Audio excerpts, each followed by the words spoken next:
Hello everyone, in this video I'm going to be showing you an OP Paladin build for Minthara, the Night Warden, or you can also use it just for yourself if you're playing as a Paladin.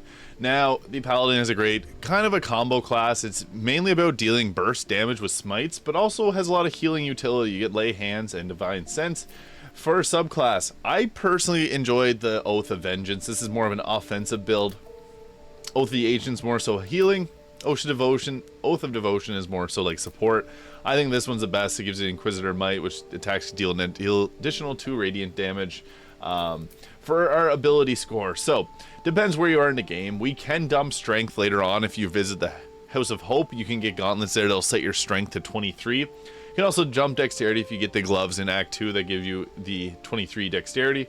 But for something like this, I think this works best. Minthara is not going to be the face of your party. She's not very nice. We don't need to have a high charisma, but still it's important as a paladin. So typically something like this, maybe even dropping wisdom down to increase your dexterity. That could be something that potentially could be useful. The more dexterity, the less likely you are to get hit and things like that. So that is what we're going to be going with for our very base level. Now, things get a little bit spicy here as we can choose a few different great options to help pad out the Paladin. So into Paladin level 2, that's when we get our class features, level 1 spell slots.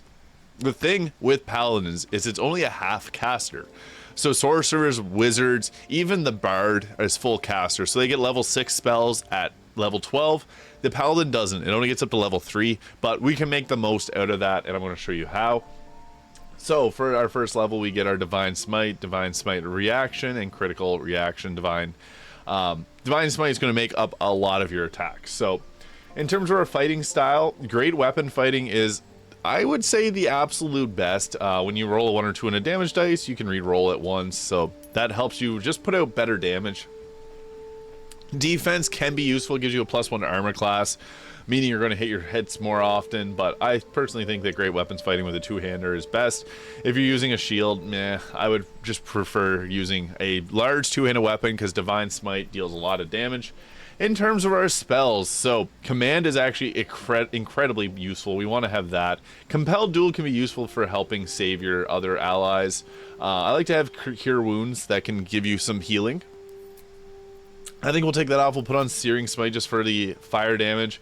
Wrathful Smite with the psychic damage is nice, or Thunder Smite, which can push enemies back.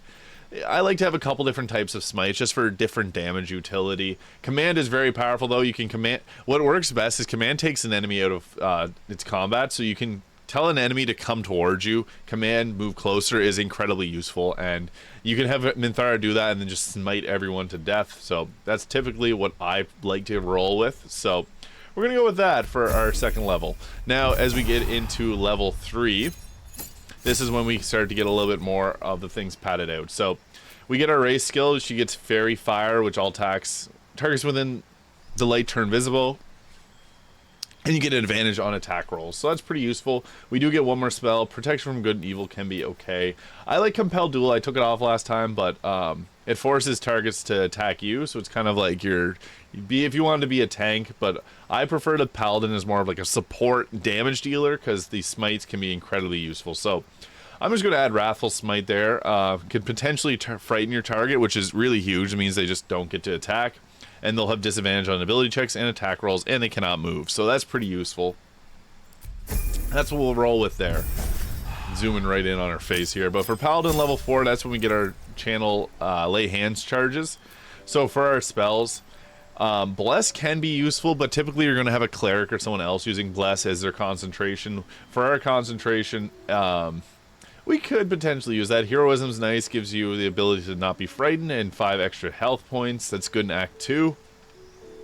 Divine Favor gives your weapons a deal 1 to 4 radiant damage. That can be really nice for just dealing a little bit more damage. It's a concentration and a bonus action, so you can pop that before you attack, or you can use it out of combat. Now, there's 2 ways we can choose our feat.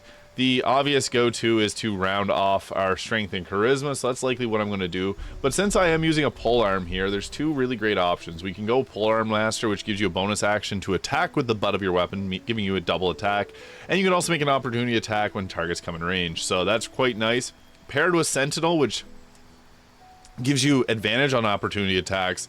And if an enemy comes near, you can use a reaction to attack them.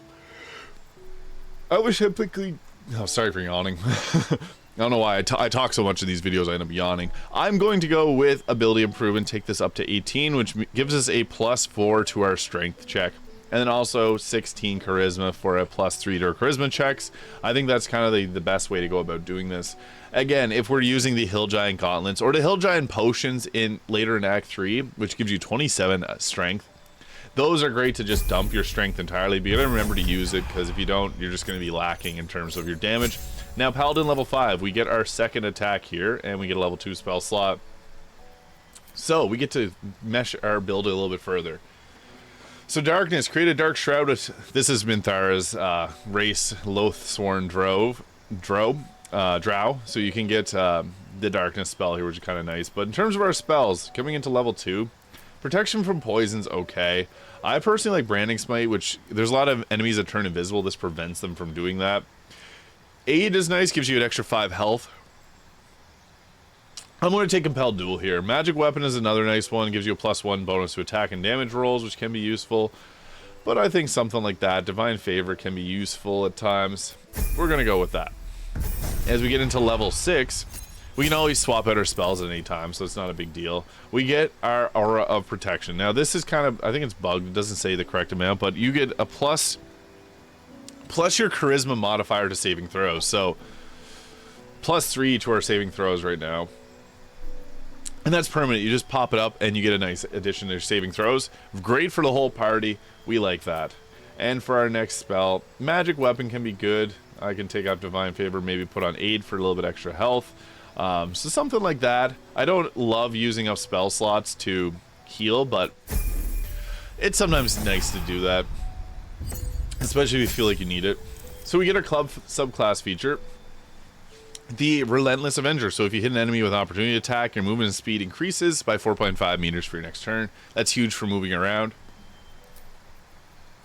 For our next level 2 spell, it's kind of tough. Bless or Heroism can be decent. You do have to use concentrations on either of those. Shield of Faith will increase your armor class by 2, so we could potentially take something like that. Protection from poison. Yeah, the Paladin doesn't have a whole lot of spells, but it has a lot of utility for a team. And the smites are really the bread and butter of this build, so we'll take protection from poison. What the hey? Ability improvement. We're going to bump up strength to 20. Again, we could take some of these other options here. They also work great, but I think that is likely what we're going to roll with. Next, level 9. So we get some more level 3. We get our level 3 spells here, so this is hype. We start to get a little bit more of our build put together. So we're going to take off some of these ones we selected previously. Blinding Smite is nice. You can potentially blind your target. Warden of Vitality. While this lore lasts, you can cast Restore Vitality as a bonus action. That can be a decent one to take too. Crusader's Mantle. Radiate a holy power to emboldens nearby allies. So that's basically the Divine Favor from earlier, but in a level 3 for the whole team. Elemental Weapon gives you an elemental attack, +1 to attack rolls, and deal an additional 1d8 of damage for your choice. This can be actually quite useful too, but we might take that at a later level. So I think Warden of Vitality is a pretty decent one to have. Or Remove Curse, if you want to remove curses with that. It takes an action to remove it, so it's not ideal, but it can be nice. And we do have that nice +5 to strength check, so great for dealing damage. As we get to level 10, this is where things start to wrap up. We do get another channel or lay hands charge there. And Aura of Courage. So this is great. You can't be frightened. Being frightened is really rough because you can't move. For our next spell, it's tough. Magic Weapon. This again, Paladin doesn't get a whole lot of great spells. It's almost better to pair the Paladin with Warlock or Sorcerer, in my opinion. And I got videos on a Sorcerer, so Sorcerer Paladin, and I got a video of the Warden Paladin. I think they're a bit better of a build. But level 11 is when we get improved Divine Smite. So melee weapons can deal an additional 1 to 8 radiant damage. So that's pretty good. And our Divine Smites are going to be the main damage dealing. Now you got to be mindful, Divine Smite's not great to use later on during some fights where divine damage will be reflected back to you. So be mindful of that, but get another level 3 spell slot. it's tough to choose. Maybe lesser restoration, get 4 healing spells there. And that is going to be our final level here. So I'm using the armor that you get from Ketheric. It's pretty great. We get our final feat at level 12 and a final spell slot. So Crusader Mantle can be decent. For our feat, we can take another ability improvement and bump up our charisma. We can take heavily armored. That would have increased our strength by 1. Heavy armor master. That could have been a good one to choose instead of the bumping our strength up earlier. Alert is pretty nice too, gives you a +5 to initiative. It can't be surprised, so it's good to have your paladin get in and smite some people quick and early. I want to bump up the charisma 18 for our final one. Ability improvement's not a bad weapon thing to choose. You can also, another great one is a great weapons master. I think this might actually be a little bit better. It gives you a bonus attack if you take out an enemy, and it also gives you a -5 to attack rolls, which means you're less likely to hit, but gives you a +10 to damage. So this is big, gives you a lot of damage. So that is likely what I would take. Now, as a paladin, smite is your really #1 spell that you want to be using.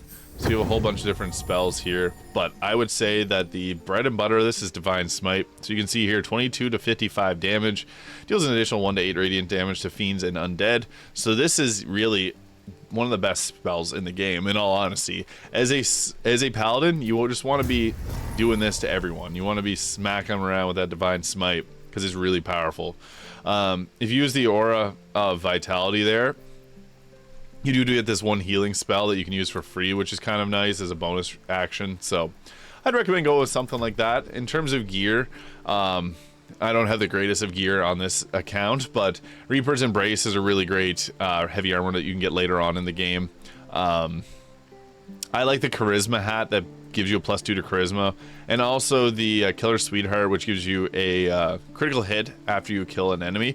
Now, what's great about this is you can use this on a Divine Smite and make it a critical, and I was able to take out one of the late game bosses with 1 hit by doing this, so highly recommend it.